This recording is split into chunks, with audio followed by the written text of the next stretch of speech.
Theory is a collection of interconnected concept, definition, and proposition that present a systematic view of event or situation by specifying variable relationship in order to explain and predict event or situation. Theory also used to refer to a reasonable general principle or set of principles put forth to explain a phenomenon.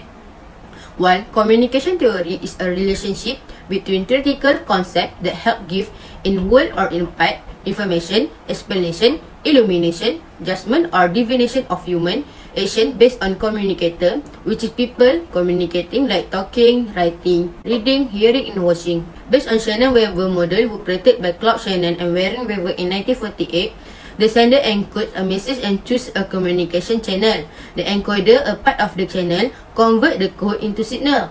The decoder takes those signals and translate them into a message for the receiver. The receiver gets the message and interpret it. In conclusion, communication is really helpful in our daily life. When we communicate effectively, others can understand what we are trying to say.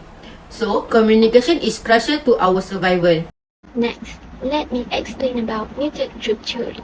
Muted group theory says that the English language evaluates the words, thoughts, and experience of marginalized groups. This is because language is made and controlled by dominant groups. Marginalized groups then find it harder to express themselves through language. So, we say they are muted or silenced. This theory provides an explanation of how low-power groups must follow the communications that have been made by a dominant party, since the dominant party is considered to be the holder of power and the decision-maker. This theory focuses on how women and other grassroots groups are perceived when communicating in society. Generally, when the lower group speaks to the dominant party, it is the same as talking to a deaf person, because what she is talking about will be not tolerated. In other words, what she does is useless and pointless. Subordinate groups are considered silent groups because they are not good at speaking from the point of view of the dominant party. The emergence of silent groups is due to the pressure exerted on a group, whether related to gender, race, ethnicity, or culture. Silent groups is also find it difficult to convey the ideas and ideals they have because they feel they are not comparable to the dominant party. One group that is considered a lower group in society is women.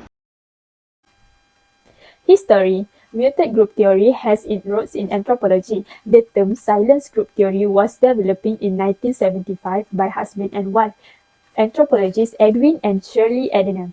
Edwin Adena finds that women's voices are frequently more unclear than men, offering particular technique obstacle from inquiry in his search for explain of why women's perspective and voice are absent from anthropological research.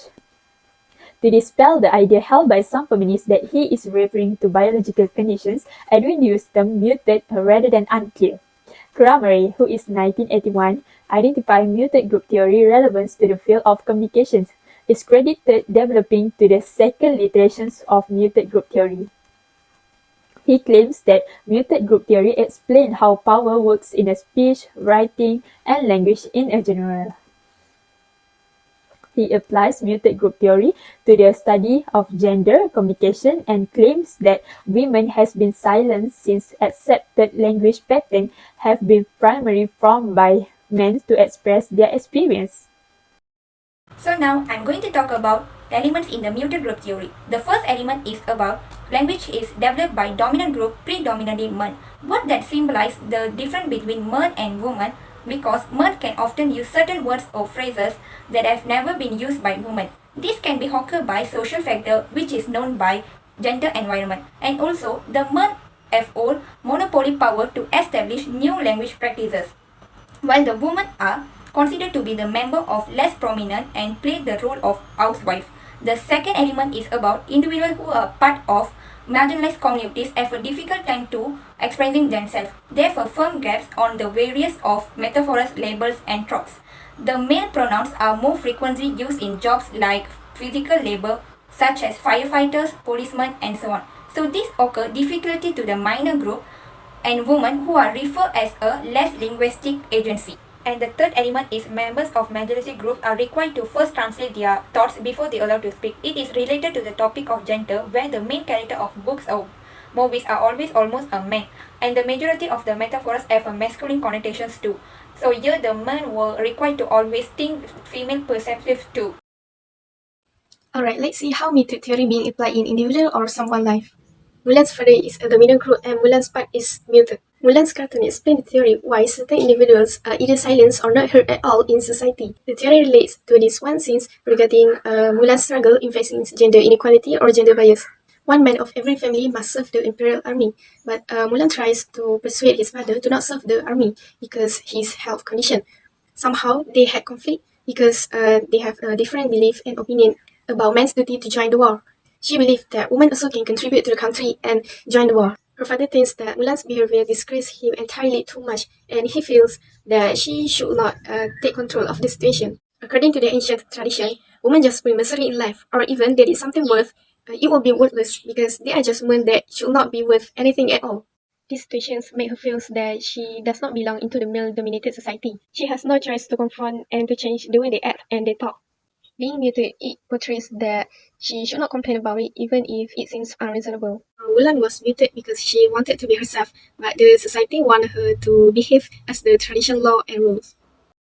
As we know, muted group theory is popular with the social status of an existing group, the social status of someone or group, and that status is being used as a measuring stick for any matter's life. This theory is suitable for applying to non-dominant groups in social status. Dominant group come from high and middle class people who come from the United States or any European countries, white skins, young people, and also people who are Christian in their religion have a high power to speak up. This is different to a subordinate group such as the low class groups that are not from European or American countries or any Asian countries. They are dark skinned, the elderly, the disabled, and non-Christian people have the lower power. They're not so free to speak to the world. From this, we can see subordinate group has a very wide gap with the dominant group. Muted group theory also being applied to a language. When it comes to language, it is for a dominant group which is men. So this means men have dominated and create the language terms and grammar. Show that men can explain something indirectly while women not easily can straightforward give speech. They need to change the vocabulary first into dominant terms so that their opinion not be muted. Now, English is a dominant language and social groups think English only used in dominant group. Every woman who live in non-native English speaker should only speak out in their mother tongue language.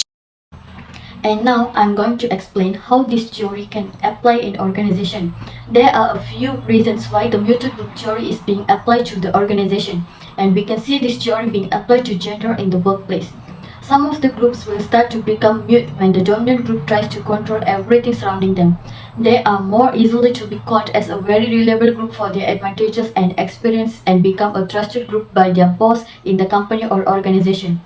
On the other hand, women that are more recognized as a subordinate group have no power and are not as free as a dominant group of men to express their words and needs, although they comprise a large number. For example, in office organization, no matter how hard and how talented a group of women work and do when it comes to being appointed to a big job position, the leader will always choose or give this job opportunity to anyone from the male group or dominant groups.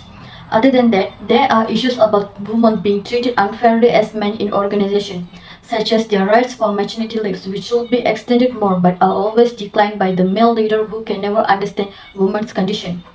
Lastly, the women's group will mute themselves from starting problems or giving opinions in organization because they know their voices will not be heard by the dominant group of men.